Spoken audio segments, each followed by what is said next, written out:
something than a painting or a photograph or something like that. So I think with me, it's just something is in the text that that breeds images, and connections. And so I relate more with words and with literature in general. So from going from this to philosophy is just one, in a way, one tiny step. If I like to read poetry, for example, and the kind of condensation that poetry has is quite interesting, and it's again it's in antithesis with philosophy, because philosophy tends to kind of go on and on and on, Yeah, no, I guess that's real, because I could say the same. I think I agree. I think it definitely is just like a step away from art, or like I think it is the same thing as art actually, or it should be at least. And so I think that's like definitely where I'm coming from that place. I really like this idea of poetry as condensation.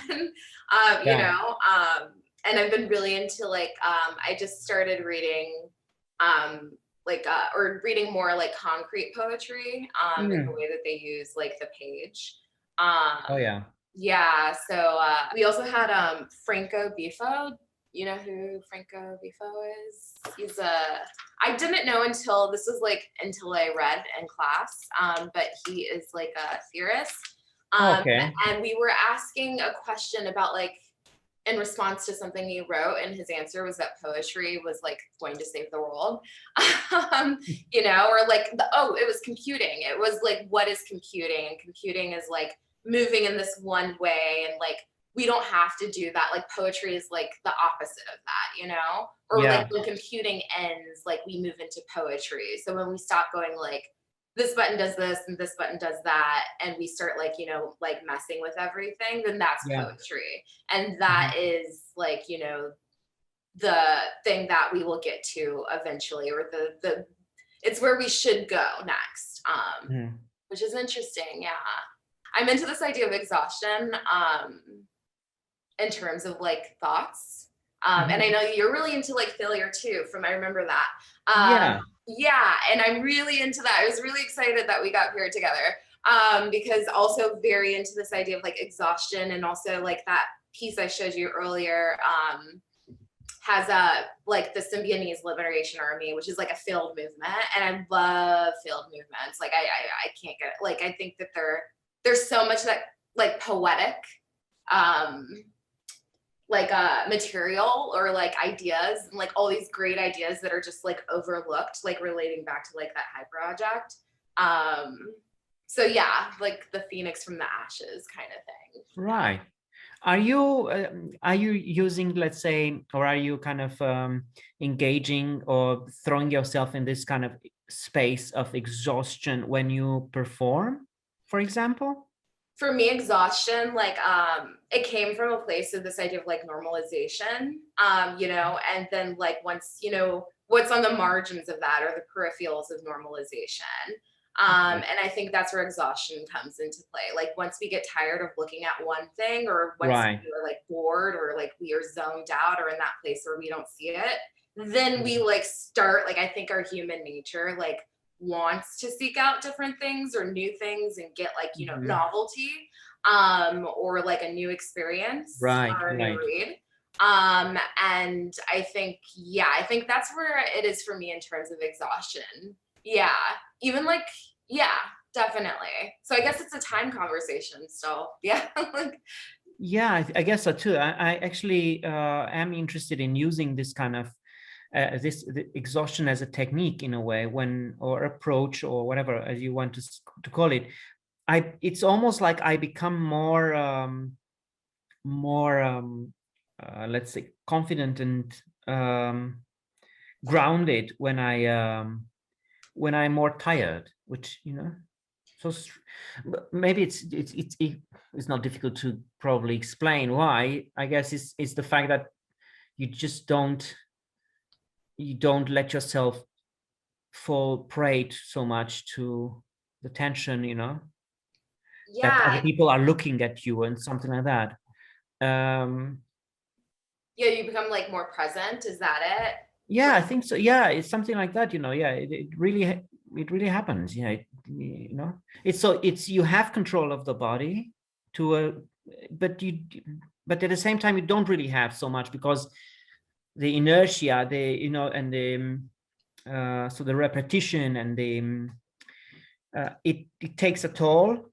But that's actually interesting if you instrument that creatively. It can be sophisticated in the end. This is what I probably want to say, that it doesn't have to be damaging physically if even if you notice that the artist is tired, or it's just kind of running low on batteries. Yeah, definitely. I love that. Yeah. Especially like what you were saying about like when you perform more, like you like know the steps and everything. This is Yeah. what I'm kind of interpreting this as, is like, the steps, or like, what you're going to do. So you're Yeah. like so much more focused, or like you allow yourself like a little bit more like variation. Yeah. Yeah.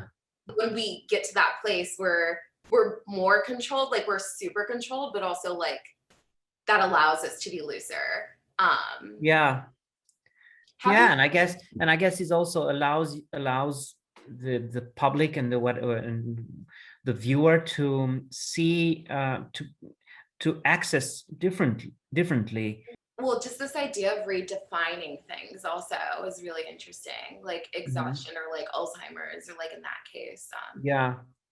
like, yeah, and also returning, like I love that, like, she couldn't remember things and would like go back and probably found out like or like was able to like articulate it and like, or like expand on that in like such a different way.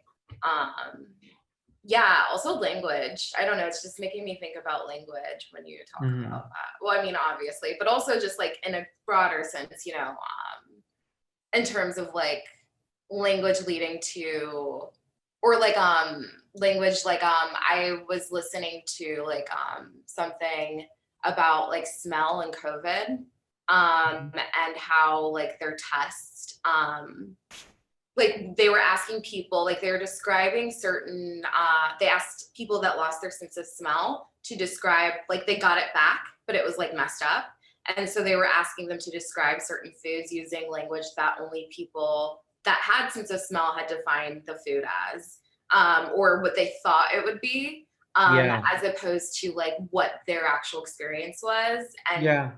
then they did that, and there was like a whole, like it was a completely different experience, Yeah. and like completely different word choice. Hmm. Um, I don't know, it makes me think about that.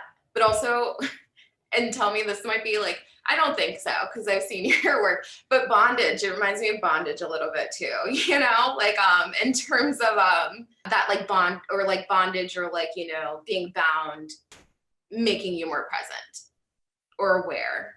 Yeah.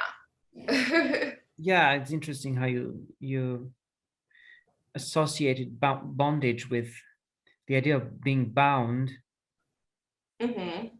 so restricted in a way, unable to kind of grasp reality and see what. Yeah, I don't know. Yeah, I never thought of it like that. Yeah, I think praxis is super important. It's what makes things like important to me. Actually, it makes me want to pay attention to things, like I think Mhm. that's why I'm drawn to pop culture, or like things like that, like also Bondage is like a kind of trendy right now. Like Yeah, it it's is. weird, but it's Yeah, very I guess so. trendy. Yeah. I think that says a lot about human desire as well, but I don't know, I think like those things are very important, and they tell us a lot about desire. Yeah. Yeah.